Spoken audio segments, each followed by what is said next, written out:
Cleide te perdoa, então. Vai gravar para nós. Está perdoadíssimo. Então, retomando, né, gente, nosso tema de hoje, 17, né? Trabalhando a questão da consciência, capítulo 8, karma e consciência, e o capítulo 9, que é a conquista da consciência. Então, a gente estava comentando aqui sobre essa questão que Joana, então, esses dois capítulos, vai trazer justamente essa ideia da consciência, o que é consciência, como é que essa consciência vai emergindo, né? Qual é a finalidade da consciência? Consciência é igual a inteligência ou não, né? E são questões bem importantes aí que a gente vai começar a trabalhar, né? E nesse capítulo 8, Karma e Consciência, então ela começa a trazer justamente a ideia de karma, né? E eu comentava com você, então, a mente é geradora de vida, né? Então, a mente é a força criativa que, junto com Deus, movimenta o universo. Então, Deus compartilha o universo conosco. Então, a gente está, de uma certa maneira, construindo movimentos. Então, todo o processo mental, todo o processo da vida se dá a partir da mente, né? A mente, então, ela gera uma realidade e essa realidade ganha vida repercutindo em todo o universo, né? Então, que é justamente essa lei de causa e efeito. Então, a nossa vida está sustentada nessas leis, sustentada em um funcionamento harmônico, belo, perfeito, né? Aonde toda a dinâmica da vida no universo se organiza através das leis naturais, como a gente bem sabe, a partir de Kardec, né? E entre essas leis está a lei de causa e efeito, ou a questão do karma, né? Como um reflexo natural do movimento da vida. Então, na medida que a gente começa a ter consciência, começa a ter karma, né? O animal não tem karma ainda, né? Mas nós temos karma, né? Nós temos já o efeito de uma atitude deliberada da nossa parte, por mais pequena que ela inicia, né? Mas de uma certa maneira, então o karma vem junto com a liberdade, né? Com a consciência que nasce, desperta, gerando de uma certa maneira, então, todo esse encadeamento de fatores que vão repercutindo, então essas ações que a gente vai também viver os efeitos dela, que tem, de uma certa maneira, aquilo que a gente vibra e gera, nós somos o primeiro a ser afetado por isso, né? Então, a Joana tem uma frase bonita aqui do capítulo 8, né? Que o karma é como o fruto, né? De uma árvore que foi plantada e cultivada, né? E esse fruto vai ter o sabor da espécie que tipifica, né, aquela natureza, aquele vegetal. Então, o fruto reflete, de certa maneira, a natureza da árvore, a sua condição. E, com certeza, isso vale para todos nós. Ou seja, conforme a nossa atitude interna, nosso padrão vibratório, nosso pensamento, né, os frutos advinham disso, vão ser bons ou negativos, felizes ou infelizes, né? E, de uma certa maneira, provocando, então, um embate, né? Um diálogo, forçando a nós a se desdobrar em nós mesmos, né? Porque o karma faz isso, ele nos devolve para nós mesmos como uma forma de provocar, então, essa evolução, né? Como diz, favorecendo, né? A Joana coloca momentos felizes, né? Favorecendo o crescimento, né? Em todas as áreas da realidade, né? Espiritual, moral, intelectual, né? E assim por diante. Então, isso aí toda... E o aspecto negativo também, se a gente age com insensatez, né? Com pouca critério, a gente vai, de uma certa maneira, ter que espiar, né? Reparar os nossos equívocos, olhar para o efeito dessas ações. Então, de uma certa maneira, o que a gente quer dizer com isso? Que a vida é toda dinâmica, tudo está em movimento, tudo está em processo. E tudo está sendo alterado simultaneamente. Nesse momento, eu pensei algo, eu alterei a cadeia do movimento do meu destino. Eu pensei outra coisa, eu já interferi a partir de um outro fator. Então, a todo momento, esse grande sistema que é a nossa mente, que está ligado ao sistema da vida, vai entrando em processos de movimentos, de efeitos que voltam e que se atualizam, que a gente assume e reage, e, de uma certa maneira, criando, então, esse movimento todo, né, que vai se desdobrando em todos os aspectos da nossa existência, sejam eles positivos e negativos. Então, ela diz que não existe fatalidade para o mal, que tudo é um processo que envolve nossa atitude. Nossa atitude. Né? E essa atitude, Joana vai colocar, tem a ver com a consciência. Então, quando a gente fala em consciência, a gente está falando, de uma certa maneira, nesse padrão ético dentro de nós.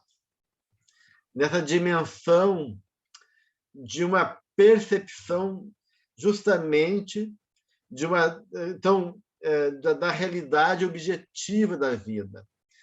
Então, a consciência tem a ver com objetivar a realidade, que, por consequente, está assentado nas leis naturais, né? Nessas leis da vida que Joana coloca. Né? Então, e se a gente viu com Joana de que verdade é Deus, que a verdade absoluta é Deus, então, de uma certa maneira, essa consciência, de uma certa maneira, tem a ver com também um processo, né, de reconhecimento desse divino dentro de nós também. Tá? Então, ela vai dizer uma frase importante aqui no capítulo 8. A consciência não é inteligência, no sentido mental, mas a capacidade de estabelecer parâmetros para entender o bem e o mal. Então, é uma inteligência, sim, a consciência é uma inteligência, mas no sentido do aparelho mental, cognitiva. Então, a consciência é uma inteligência ética, né? Que envolve a capacidade de estabelecer parâmetros para entender, compreender o bem e o mal. Então, isso é um ponto importante aqui. Silvia, tu quer colocar alguma coisa? Eu gostaria de fazer uma pergunta, por gentileza. Quer dizer, nesse momento que você falou que começa, quando começa o karma, é quando a gente adquire a habilidade de se sentir culpado. Porque o karma, de certa forma, são coisas que a gente faz errada, reconhecer o que fez errado, e às vezes a gente se sente culpado. Seria isso? Sim, culpa no sentido de tomar consciência do equívoco, né? Do equívoco, do erro, sim, com certeza. Então, aí começa realmente, né, esse embate, né, conosco mesmo, entre essas forças polares. Porque no inconsciente, né, o Jung vai dizer, no pleroma, né, no mundo inconsciente, não há dualidade. Não existe bem e mal, não existe polaridade. A polaridade, ela acontece na consciência. Isso é interessante. Quando um conteúdo ele começa a ficar perto da consciência, por exemplo, isso é uma coisa interessante que acontece, gente. Quando a pessoa começa algum conteúdo interno que ele não tinha consciência, começa a cada vez mais estar perto do limiar da consciência, ele começa a aparecer em aspecto duplo nos sonhos. Então, quando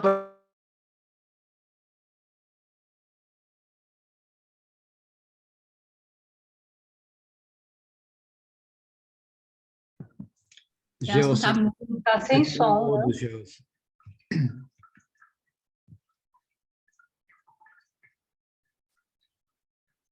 Acho que ele perdeu a internet.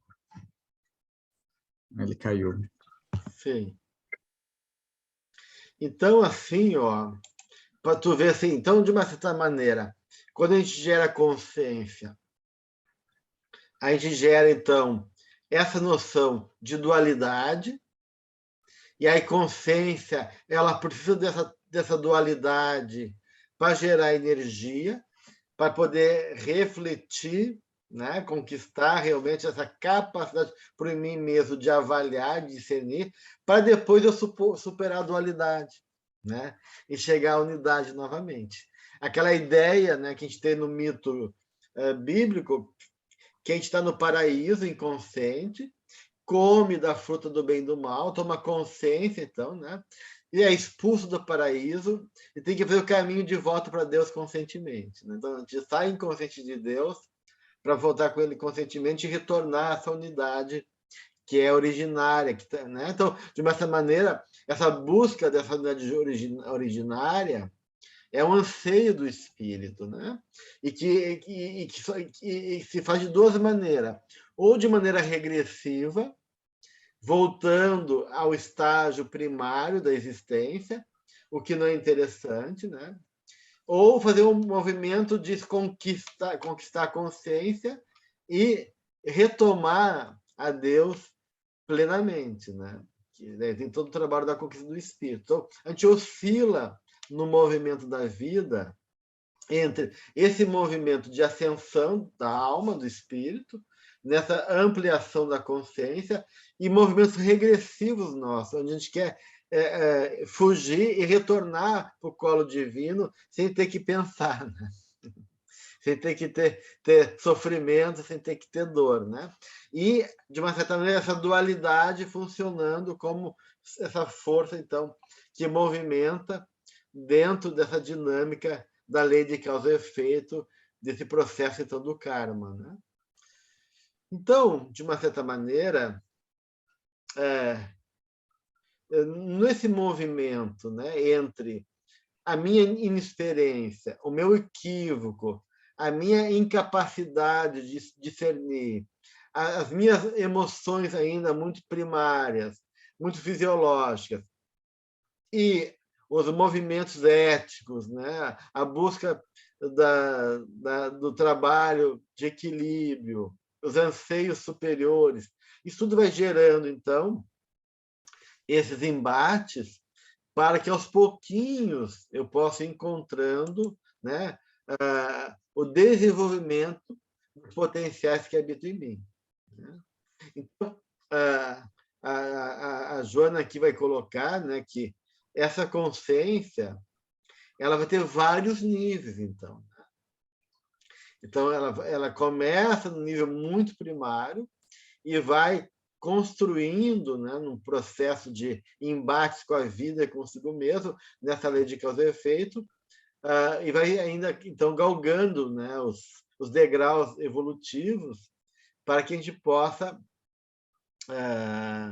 desabrochar. E ela vai dizer uma coisa bem interessante, que essas possibilidades que estão latentes em nós é a presença de Deus. Olha só que interessante. Vai dizer exatamente isso, quase literalmente isso. Ela vai dizer, essas possibilidades que se encontram adormecidas são a presença de Deus em todos, aguardando o momento de desabrochar e crescer. Então, na verdade, é natural que, então, na medida que a gente desabrocha e adquire mais consciência e vive as potências internas, mais a gente também entra em contato com Deus, naturalmente. Né? Então, essas coisas vêm juntas. Né?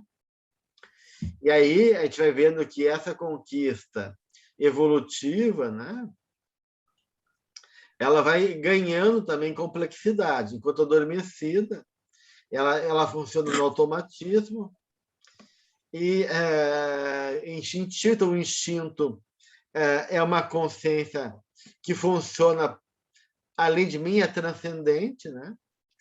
O instinto é uma força reguladora dentro de mim. Né? Depois eu tenho que superar, dominar o instinto, dominar a força do instinto, porque o instinto tem toda uma dinâmica ligada, então, às emoções, aos desejos, aos movimentos da vida, né, que estão ali enquanto forças que arquetípicas, então, né? E eu tenho que daí lidar com essas forças que são muito poderosas, primeiramente, com o espírito, não sabe lidar. O Jung chama que é o Deus vivo, né? Chama o instinto do Deus vivo, né? Em cada um de nós. Então, a gente tem que, de uma certa maneira, fazer esse embate com os instintos. O instinto é a provocação da vida de Deus para que a gente possa, de uma certa maneira, se apropriar dessas forças, né? E aí, com a lucidez, com a consciência expandida, desperta, né? Manifestar os valores, né, divinos. E aí, Joana diz, aumentando assim a capacidade de amar e de servir. Aqui, de uma certa maneira, os elementos que vão reconhecer o estágio de consciência mais elevado nosso, né? Porque essa consciência, ela não é uma consciência racional, é uma consciência que envolve, acima de tudo, o coração. Então, essa consciência, na medida que vai ampliando, ela vai despertando essa capacidade de amar e, consequentemente, de servir, que é, digamos assim, a maior alegria do espírito evoluído é servir, né? Então, servir é o último estágio da nossa condição, que é realmente traduzir, né, em ação aquela colocação de Cristo, eu e Deus somos um só. Então, de uma certa maneira, é importante a gente refletir sobre a nossa conduta e refletir, de uma certa maneira, em relação também aos nossos karmas, ou seja, aos efeitos que, em vez de brigar com a vida, em vez de se revoltar com a vida, a gente tem que reconhecer que o gosto amargo, o gosto bom da vida que a gente tem, né, é realmente fruto do que a gente plantou ao longo das nossas jornadas reencarnatórias, né? Então, poder reconhecer, poder contatar, suportar isso, né? E refletir, né? É fundamental. Eu vou dizer que isso amplia os tesouros da consciência, né? E aí, de uma certa maneira, esse karma vai ser mudando para um karma positivo, né? Um dharma na linguagem budista, né? Sim, Silvia. Sorry. Por exemplo, na situação em que um psicopata, que ele não tem esse sentimento de culpa, alguma coisa aconteceu que parece que uma parte da humanidade dele está congelada ou está presa. Então, essa dialética não existe nele. Seria um período que ele, por exemplo, estivesse quase que, não morto, mas congelado no tempo. Seria isso? Silvia, porque quando a gente está num extremo, é porque existe sempre a outra polaridade junta, tá? As polaridades que a gente coloca, né? Elas são intrínsecas à dinâmica do espírito da mente, né? Então, por isso que existe duas teorias em psicologia em relação ao psicopata, né? Diz que o psicopata é incapaz de ter ética porque ele não tem sentimento, né? Então, ele não tem sentimento, então realmente ele é frio, ele não tem capacidade de se colocar no lugar do outro, ele não tem capacidade de ter sensibilidade afetiva e sentimento, então ele não consegue realmente ter culpa, né? Então ele não tem culpa por causa disso. E outros, né, dizem exatamente ao contrário. Desculpe, Gelson, só um momento. Ele não tem culpa ou ele... isso que você falou, ele não tem culpa ou ele porque ele não sente? Essa frase que você usou, porque, de certa forma, se ele fez alguma coisa, ele um dia ele vai acordar disso e vai sentir o sentimento de culpa, não vai? Porque é aí que aí que está a questão, né? Que algumas teorias, como a Melanie Klein, diz exatamente o oposto.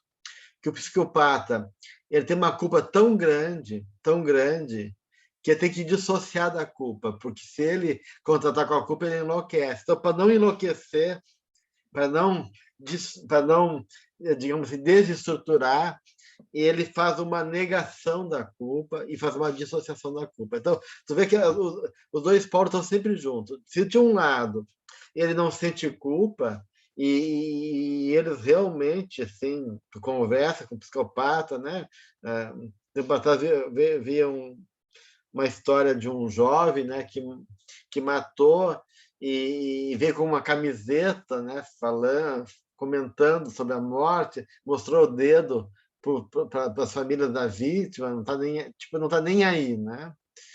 E zomba, e ri, e diz que se pudesse faria de novo, se tivesse solto, mataria o resto da família, esse tipo de coisa, né? Então, parece que ele realmente é insensível e não sente culpa. Mas, de outro lado, né, ninguém pode fugir da consciência. Né? Ninguém pode fugir, porque essa consciência ela existe enquanto elemento que nos constitui. Então, de outro lado, se por um lado o ponto de vista do ego ele está anestesiado, está indiferente, né? E vai anestesiando a sua sensibilidade, de outro lado ele vai acumulando uma tensão cada vez maior. Né? E por isso que os claranianos falam assim que, na verdade, ele não pode sentir culpa e dissociar da culpa, porque, como a culpa pode ser muito violenta, ele enlouquece. Então, tem essas duas teorias, porque as duas coisas vêm juntas. Né? De certa forma, por exemplo, a gente vê isso no mundo espiritual também. Naquele livro Libertação, do André Luiz, a gente vê essa situação, que as pessoas eles chegaram num ponto que eles passaram, mas, eventualmente, eles vão acordar disso. Isso, cair em si, da consciência. Né? Eventualmente, ele vai ter que voltar para a estrada e lembrar tudo que fez. Seria isso, Assim, não tem como fugir de si mesmo. No momento ele vai ter que se confrontar, e aí a dor é grande. Né? Tá, obrigada, Gelson. Certo. Sara?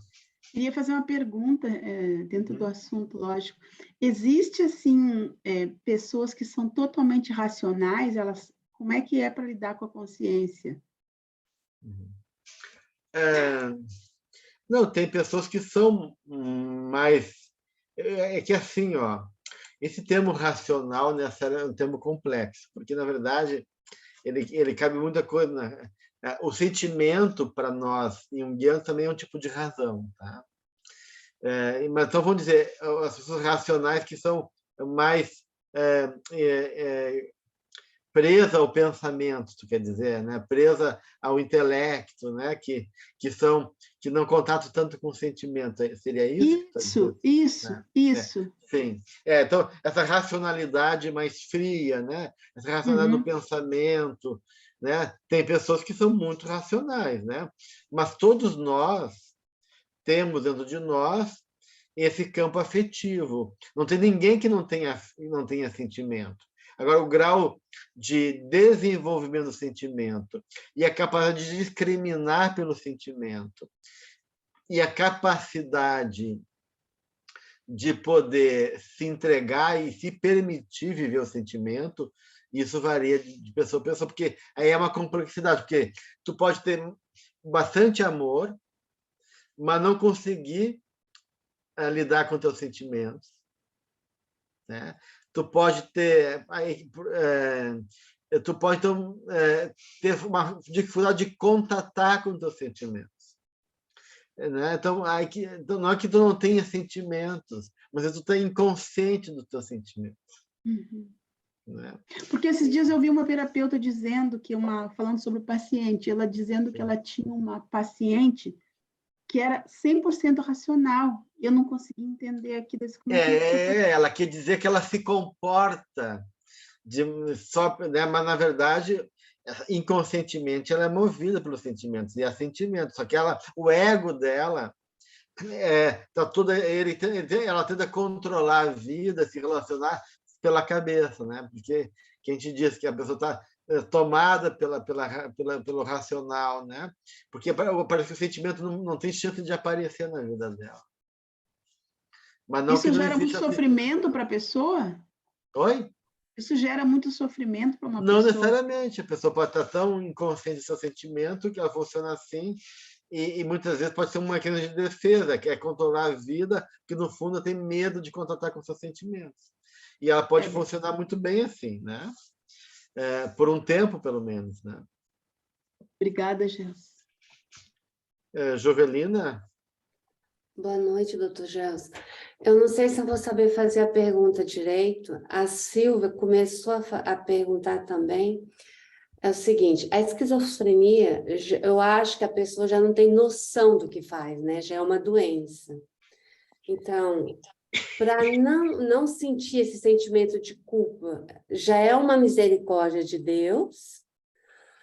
E a outra pergunta é, no mundo espiritual, não sei se é no livro Libertação, não sei qual livro que eu li, que são espíritos que vivem dormindo, porque o sentimento de culpa é tão grande que na hora que eles acordam, eles não conseguem se superar. Então, eles ficam sempre em estado de sono. E aí, como é que funciona? Deixa eu ver se eu entendi a primeira pergunta. Minha pergunta está perguntando sobre a questão da culpa, é isso? Eu não sei, eu acho que eu não sei fazer a pergunta direito, Não. porque eu fico me imaginando uma pessoa que não tem sentimento nenhum, igual o senhor falou o exemplo aí que fez aquilo tudo. Sim. Esquecer a culpa, não ter esse sentimento de culpa, a doença, faz parte da esquizofrenia ou já é uma misericórdia de alguma coisa? Não, a esquizofrenia é o contrário, né? A psicopatia... A psicopatia que eu quero falar. A psicopatia, né? A pessoa não contata com a culpa, né? Então, isso faz parte da doença. As duas coisas são doentes. Seja a pessoa se culpar de maneira masoquista e ficar se autopunindo, isso é um tipo de doença, porque a culpa patológica, né? Existem 3 tipos de culpa, mas a culpa patológica, ela é um processo que ela não leva a lugar nenhum, tu fica num processo de se autodepreciar, numa dissociação consigo mesmo, que daí é como se tu analisasse seu próprio comportamento, né? E tivesse te massacrando. Né? Olha o que tu fez, olha só, tu não presta. Então, é uma forma de impedir você de ir adiante. E a falta de culpa também, no sentido da culpa enquanto consciência do erro, né? De querer anestesiar o sentimento, tu vai também anestesiando a alma, né? E tomando contato com uma das coisas mais terríveis do ponto de vista espiritual, que é a indiferença. A indiferença é um tipo de morte psicológica, de morte espiritual. Né? Então, tanto a indiferença, que está presente como sintoma nos psicopatas, como a culpa patológica, as duas são terríveis. Né? Só que, muitas vezes, né, quando tu desperta, né, dessa indiferença e cai em si, como a gente viu, né, no caso do Gregório, né, o Gúbio lá, o Gregório lá no Libertação, ele não aguenta, né, porque ele se dá conta do tempo perdido, do quantas pessoas a pessoa fez sofrer, né? Então, isso é muito forte no primeiro momento. Só que a gente vai ter que passar por isso, né? E aí a gente cai no outro extremo, a gente pode ficar numa culpa terrível, né? Prisioneiro desse processo, que é um tipo para Joana de Anjos, para James Hollis, um ator americano que eu gosto muito, que é um tipo de infantilidade espiritual, essa culpa. Porque é uma recusa de querer crescer, de ser responsável. Isso daí, ele entraria, então, naquela consciência de dormir sem sonho? Quando a primitivo. pessoa, isso que a Jovelina falou na segunda questão, né? Tem espíritos que ficou naquela monoideia, né? E vai perdendo o perispírito, vai perdendo a capacidade de discernir, vai tendo um processo de invaginamento, né? A pessoa vai entrando para si, introvertendo, e vai, de uma certa maneira, fugindo da realidade e ficando num estado. Daí esse processo é lento para o despertar, né? Para não agredir, para o espírito não pode ser despertado muito rápido, porque ele é como se a estrutura dele tivesse fragilizada e com pouco recurso, porque ele foi se abdicando de si mesmo, né? Então, com o tempo, apesar que alguns despertam assustados muitas vezes, né, onde eles colocam, né? Porque despertam com uma realidade como se fosse um susto, né? Imagina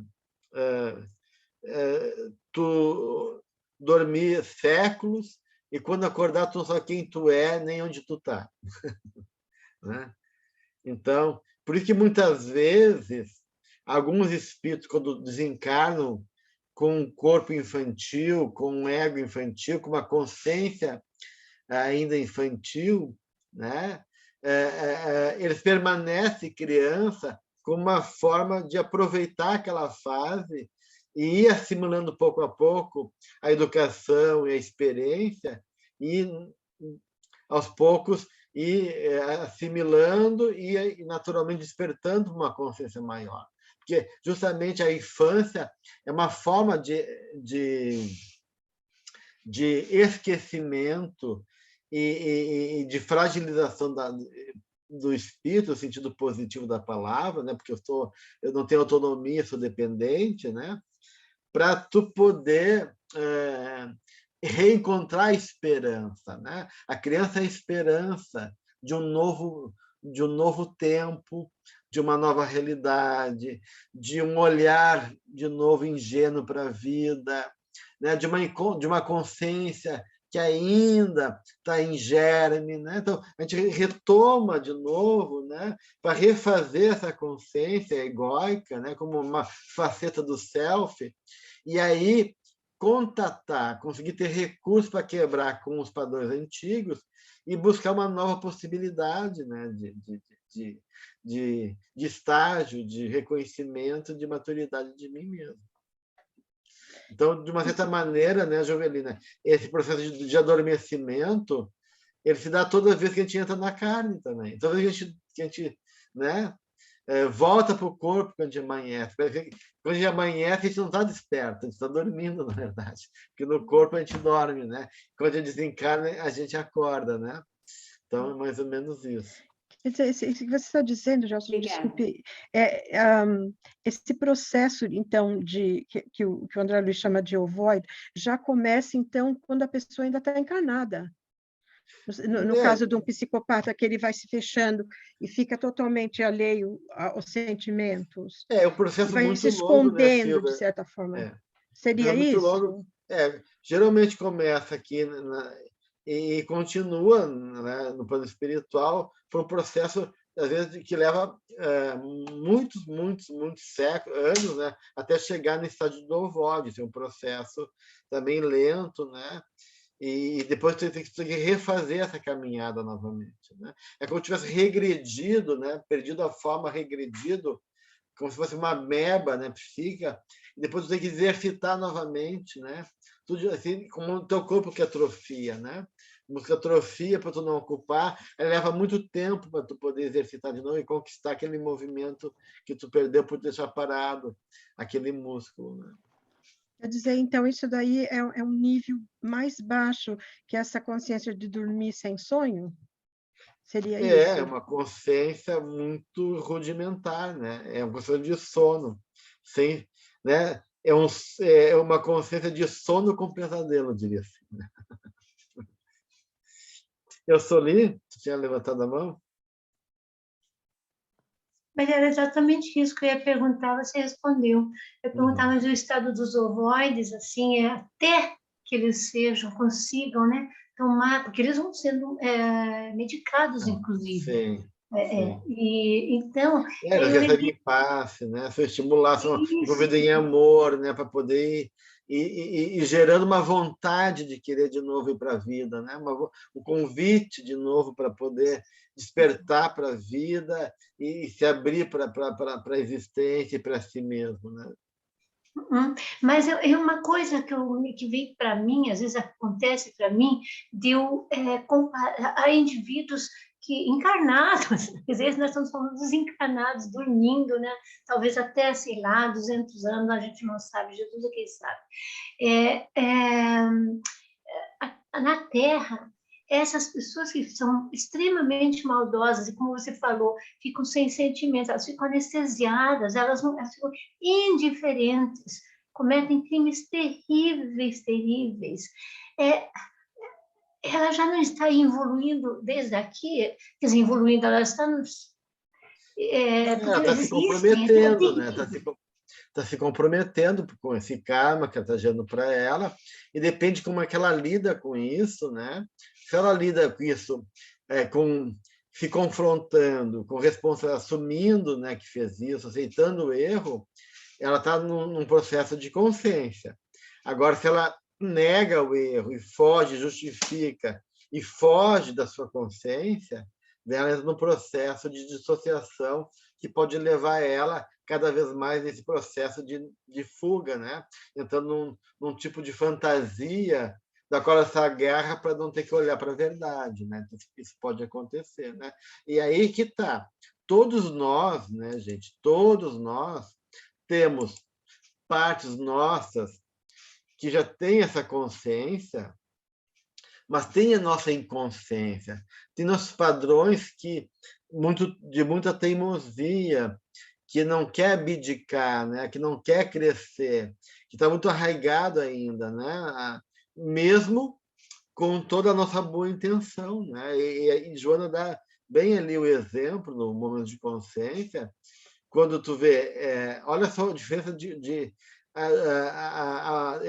da Maria de Magdala, né? Que Madalena tinha uma consciência adormecida até por aí, né? Porque ela era uma mulher muito bonita, né? E vivendo numa promiscuidade moral, né? A questão da sexualidade, da prostituição, e ao mesmo tempo obsediada, né? Ela tinha um monte de obsessores, né? Então ela estava aprisionada, né? Nessa dinâmica, né? Mas o que ela tinha? Ela tinha um anseio verdadeiro de amor, né? E aí, quando ela chega em Jesus e reconhece nele esse amor que ela busca, ela se entrega. E essa entrega faz ela despertar. E daí ela desperta para a realidade, né? E, a partir disso, ela consegue ter força para vencer ela, os obsessores, e se entregar a Cristo. E ir lá se dedicar a vida para os leprosos. Tanto é que Jesus aparece para ela como um símbolo daquele espírito que mais se superou numa encarnação. E ela dá o exemplo de Judas Iscariote, que já tinha consciência do Cristo, né? Aparentemente, né? Estava lá, ele era um discípulo, mas ele tinha o quê? Uma inversão de valores. Ele estava preso na lógica, não do Cristo, na lógica do mundo. Porque ele achava ele acreditava que o reino de Deus tinha que ser feito pelo poder político, pela força. E a lógica de Jesus não era essa, não era a força do mundo, não era o poder do mundo, mas a força do amor. Então, ele não compreendia o amor, né? Ele acreditava naquilo, ele estava comprometido, identificado em parte, mas ele não tinha consciência. Enquanto que, de uma certa maneira, a Magdala, ou a Madalena, ela, de uma certa maneira, ansiava por esse amor, né? E foi tocada por ele.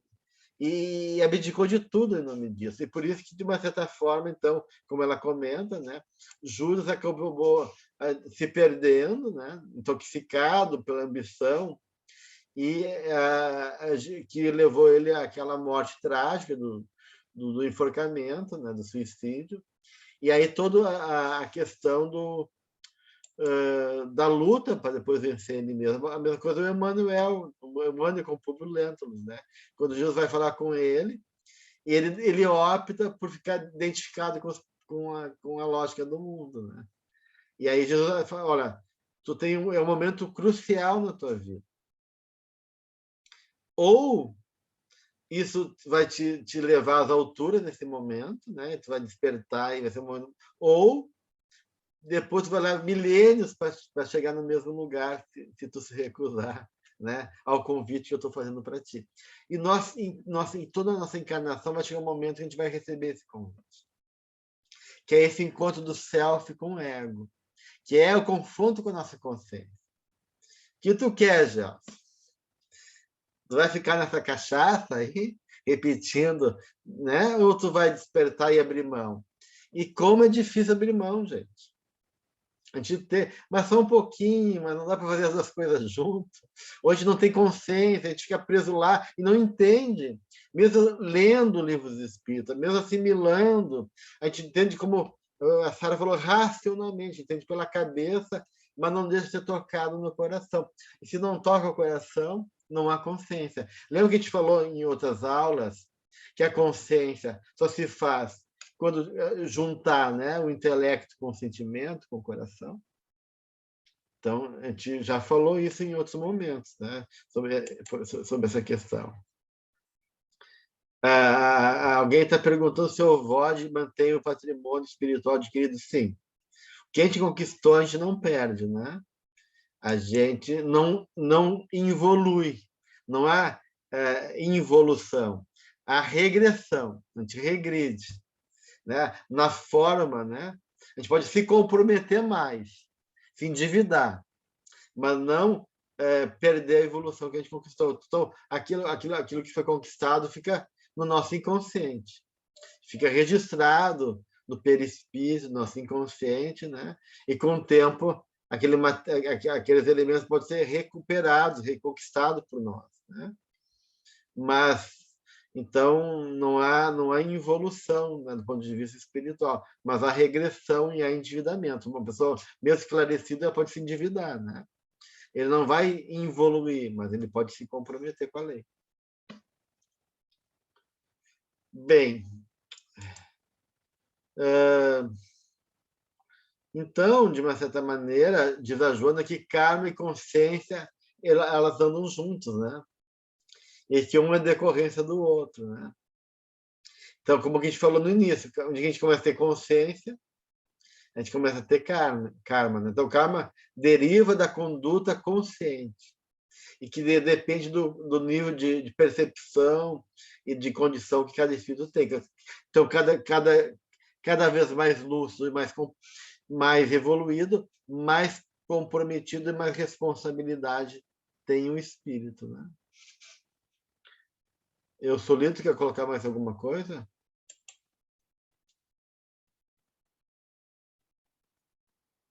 É uma coisa pequena, mas que também tem martelado na cabeça, porque esse país que eu vivo é um país que é considerado assim de muita, não é assim de muita justiça, mas que procura agir nas suas leis com mais assim discernimento e propriedade, né?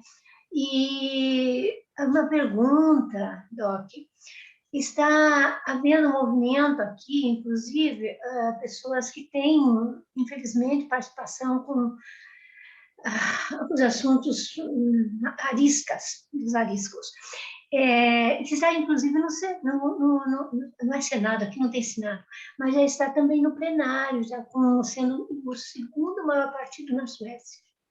Então, só não é permitido que esse partido tome, não pode tomar, eles são assim neutral quase, mas mesmo assim eles podem mexer seus pauzinhos, porque os outros partidos não permitem, entende? Não permitem, porque... Então, minha pergunta para você, para não prolongar, como é que fica? Se é um país, não é o país que regride, como é que é? Porque são 20 mil já nazistas na Suécia. Isso é uma É que coisa... aqui tá, né? Cultura não quer dizer evolução, né? Não, Tem países europeus que são muito cultos, que são muito educados, que aprenderam pela experiência, né? Então tem um intelecto trabalhado no sentido de adquirir, né? Certa consciência das regras, mas são parâmetros às vezes muito formais e que não adquiriram um valor real enquanto sentimento, né? Então a gente vê de novo esses atavismos do passado surgindo, né? Seja nessas questões extremistas, do fascismo, da extrema direita ou da extrema esquerda, dos processos totalitários, que mostram como a nossa alma ainda não conseguiu se transformar. A gente muda muitas vezes o rótulo, a gente consegue ter a pressão da sociedade que nos constrange e faz a gente poder ser educado, mas se deixa solto, né? Tanto é que tem muita gente que no seu país se comporta super bem. Saiu, virou turista, né? A gente vê nos Estados Unidos os americanos que vão para o México, né? E sobem em cima das mesas e bebem e tiram a roupa, enlouquecem, né? Ou o alemão, o suíço, que sai da Suíça e começa a correr, né? E não respeita o trânsito. Então, de uma certa maneira, a gente é constrangido ainda pela consciência coletiva, pelas regras, né? Mas não quer dizer que a gente mudou, né? Então, eu acho que a Europa conquistou muita coisa do ponto de vista cultural e de educação assim, social, mas ainda essa questão da falta de espiritualidade, né, acaba sendo um problema sério do ponto de vista dessa consciência ética que envolve daí uma ampliação maior do que meramente um aspecto formal, né, que muitas vezes a pessoa tem. Então, é isso, né? Falta um pouquinho essa dinâmica, essa dimensão mais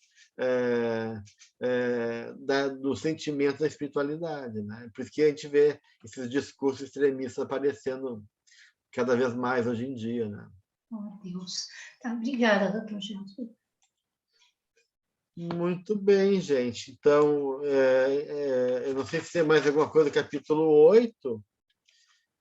Daí, para a semana que vem, a gente começar, então, no capítulo 9 do livro Encontro com a Paz e Saúde. Alguém mais tem alguma questão do momento de consciência, capítulo 8, para a gente encerrar? Eu tenho, desculpe. Quando ela fala da consciência cósmica, que a gente consegue através do desejo, da vontade, da determinação do trabalho de maneira consciente. Essa consciência cósmica é o que dá origem, por exemplo, o que a gente chama do Cristo cósmico, do Tailã. E, de certa forma, chegar ao pináculo disso seria o que o Jung chama a individuação. A individuação ou seria mais acima? Não seria isso que o Jung não tem essa pretensão de ser uma consciência planificada, né? Que daí seria uma coisa plena, né? Então, essa coisa da autoiluminação, essa questão do pensamento cósmico ou divino, né? Ou esse encontro com a consciência universal, que é a unidade, né? A individuação é o estágio de tu poder se tornar um ser integrado, né? Que é o estágio básico de todo um despertar da consciência do self, mas não necessariamente ainda uma consciência cósmica. Em algum momento, Jung até diz que o luminoso faz parte dessa experiência, mas não necessariamente que seja uma evolução no sentido daí pleno da palavra, num processo mais amplo, né? De uma maneira completa a encarnação, seria assim, né? De maneira consciência lúcida, seria essa individuação. E aqui, daí, essa consciência que tu está trazendo é uma consciência que já não só individuou, mas chegou exatamente. Porque, de certa forma, o que eu acho assim, maravilhoso é que ela diz que todos nós temos essa possibilidade, porque está que ela diz o uno, está um com Deus. e que todos nós podemos nos tornar esse ser, e depende só da gente. Sim, por quê? Porque tudo está dentro de nós, né, gente? O divino está em nós, as leis naturais estão em nós. Então, todas as verdades, todas as respostas às questões humanas estão dentro de nós também. Então, esse potencial, essa possibilidade sempre existe, né? E se está dentro de nós, o que faz tão difícil, Gelson, para a gente... Daí a gente continua conversando semana que vem, né, Silvia? Porque o peso da balança. Né? É que nem aquele julgamento, sabe aquele quadro do julgamento que tem no livro dos mortos do Egito? Que eles medem o coração com a pena de mar? Peninha, sim, a peninha de um lado e o coração do outro. A pena do mar, da deusa Mata, que ela é a deusa da justiça. Quer dizer, quando que a gente balanceia a pena com o coração da gente? Que é tão difícil. A gente é difícil, né? É que a gente na verdade, né, a gente está ainda recém tomando consciência realmente do self, né? Despertando. Então, não é difícil porque a gente está muito ainda envolvido por aspectos mais impulsivos, egóicos e esses valores ligados à nossa sobrevivência animal. Mas um dia a gente vai despertando. A Nícia tinha uma questão também, Nícia? Gelson, só finalizando aqui no final do capítulo, quando a Joana traz a pergunta 132 do Livro dos Espíritos, na última frase, quando ela diz, né, que o de pôr visa aí um outro fim da encarnação, o de pôr o espírito em condições de suportar a parte que ele toca na obra da criação. Eu entendo isso como uma síntese desse parto de si mesmo que o espírito precisa viver, né? Tudo isso que foi falado hoje. Exatamente, né? Porque, de uma certa maneira, todo esse processo de superar a dualidade, né? Seja, de uma certa maneira, a expiação para chegar depois à missão, né?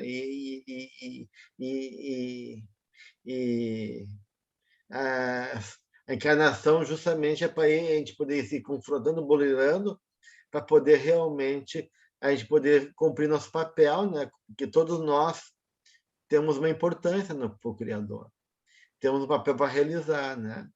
E o despertar da consciência, justamente também do self, de uma certa maneira, isso, uma consciência do meu compromisso reencarnatório. E vou voltar a esse ponto, eu me lembro que eu quero tocar nesse ponto na próxima encontro. Tá? Porque, em realidade, a Joana deu a resposta, ela dá a resposta que eu perguntei, mas às vezes é incrível que parece tão fácil quando a gente escreve e anota no papel. Pois é. A gente vai chegar lá, se Deus quiser. Isso aí. Alguém faz, então, a nossa prece de encerramento?